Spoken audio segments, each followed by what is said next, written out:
kasama na natin as promised ang winning head coach mula sa Mapua Lady Cardinals, Coach Aying Esteban. Coach, congratulations. Thank you, thank you. Congrats, Coach. Thank you. Grabe ka na, Coach. Grabe ka na. Congratulations on your second win of the season. Alam kong talagang gusto ninyo mag-bounce back, lalong-lalo na a tough loss against an opponent na familiar kayo, yung Perpetual. Talk about the preparation going to this match. Alam kong naging hard yung naging training nyo this past week. Yes, sobrang bigat niya kasi magkasunod yung talo namin. Then, puro straight sets pa yung nangyayari sa amin. Pero balik pa rin kami sa square one kung ano yung sistema na gusto namin mangyari. Binalikan lang ulit namin yung basic na dapat namin gawin. Then sinasabi ko nga sa mga players ko na once na ginamit ka dyan, samantalahin nyo na dahil minsan lang kayo ilalagay dun sa loob ng court. So gawin nyo na kung dapat yung gawin talaga. Coach, na-stress ka ba sa laban to? Oh, hindi naman. Relax lang. May mga moments na nagpapakita ka ng frustration eh. Yes, kasi minsan yung mga easy ball na dapat pang-score na namin, nawawala pa sa amin. Lalo na yung mga chances na easy ball na lang yung bumabalik, naka-i-score pa lang kalaban. So doon ako nawawalan ng composure dahil imbis na ipupuntos na lang namin, nawawala pa. Okay, bago ko ipasa kay Cheska dito, kinausap kita last game na ang hinahanap po sa mga players mo, yung talagang panapo, showing you the composure and yung character nila sa court. Eto ba, sa panalong to, unti-unti mo na yung nakikita mula sa mga manlalaro mo? Yes, sinasabi ko nga sa kanila, yung laking kulang talaga natin is yung maturity natin doon sa loob ng game. Kaya pagdating sa endgame, nawawala tayo. So, hanggang sa training namin, yung scrimmage talagang pinakita ko talaga, ito dapat mangyari, ito dapat yung nangyayari pagdating sa dulo. So, talagang ni-review namin yung pangdulo namin talaga na.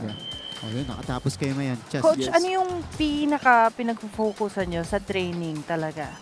Blockings ba yan? Attack? Or yung service receive nyo? Actually, lahat kasi dinadaanan namin doon sa training namin. Pero ang pagdating kasi sa babae kasi kung sino yung mas maraming matibay na depensa, siya yung mananalo. Okay.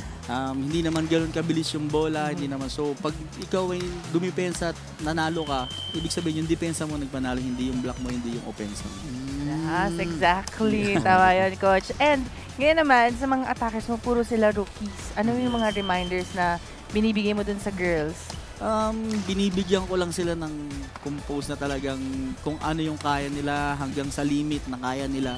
Ilaro nila yung gusto nilang ilaro. So sabi ko, wag silang masawa, wag silang matakot mapagod dahil marami naman pamalit. Pag napagod ka, papalit na. So binibigyan ko lang lagi sila ng motivation na para gumalaw sila ng maayos. Okay.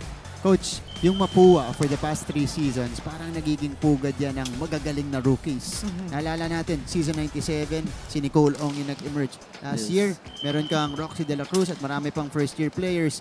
This season, parang yung 1-2 combo mo, Garcia at Rica Blanca. Anong meron ba't ang galing yung mag-develop ng mga young players? Siyempre, sa training, repetition, inuulit namin sa kanila.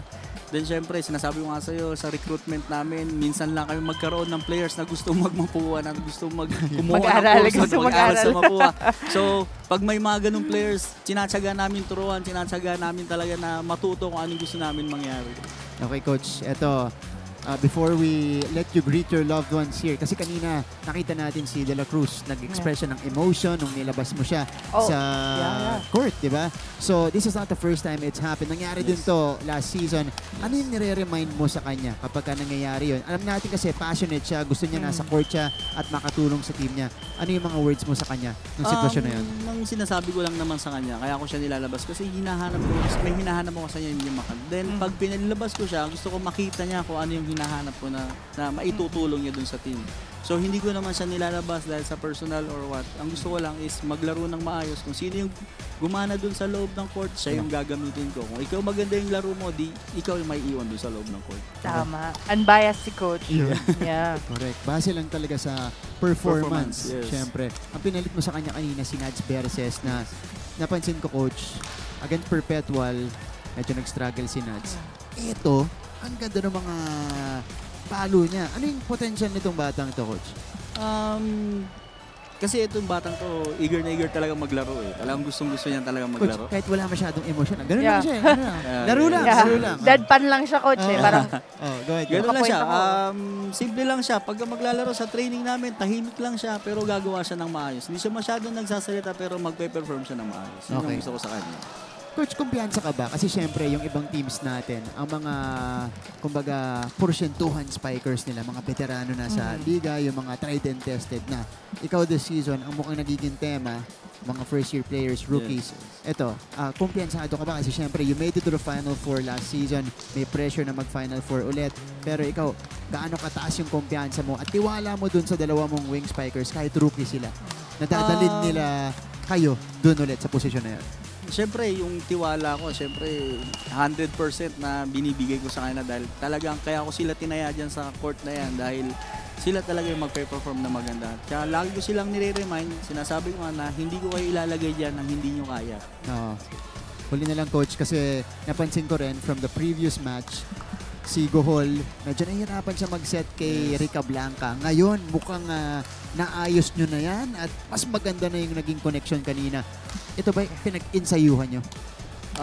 Yun nga, may sa season natin ngayon, sobrang iksi ng preparation. So, kung ano lang yung kailangan namin i-correct sa team namin, yun na lang yung nangyayari. Yung review ng mga kalaban namin, bihira na lang mangyari yun.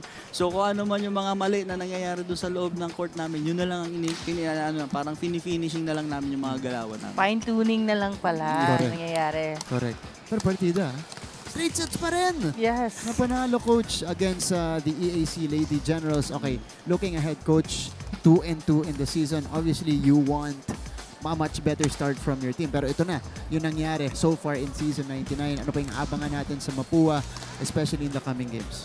So sa akin, hopefully, yung pagkapanalo namin ito, sana madala namin hanggang sa dulo. So yung kumpiyansa ng players ko, yung skills na pinapakita nila, sana mas mag-improve pa para umabot kami hanggang sa dulo. Okay, speaking of improvement, Coach, sa lahat ng mga players mo today, sino yung pwede mong i-single out na i-comment mo na nagulat ka? Ay, ganda ng pinakita mo ngayong araw na to. Siyempre, si Rica Blanca. Si Rica Blanca. Kasi nandito siya katabi na. Oo, sabihin niya, bias ako. Pero, totoo lang, in terms of sa skills, sa block niya, sa offense niya, sa defense niya. So, na-complete niya yung sa mga skills na kailangan namin yung araw na. Okay, Coach. Oras na para batiin mo lahat ng mga nanonood sa inyo ngayon at kung marami nakasuporta sa Mapua Volleyball. Yes, Mapua community, thank you very much sa mga support na binibigay nyo sa amin. Then, binabati ko nga pala yung mga parents ko sa Marikina, si Nanay Presi at si Tatay Enteng. So, salamat sa support na binibigay nyo sa Mapua. Sana tuloy-tuloy lang po. Sana huwag mo kayong magsawa. Thank you. Coach, hindi sila magsasawa. Ayan, lalo ang ganda niyang pinapakita niyo dito. Coach Aying Esteban, winning head coach today. Maraming salamat. Congratulations again, Coach. Grabbing their second win of the season.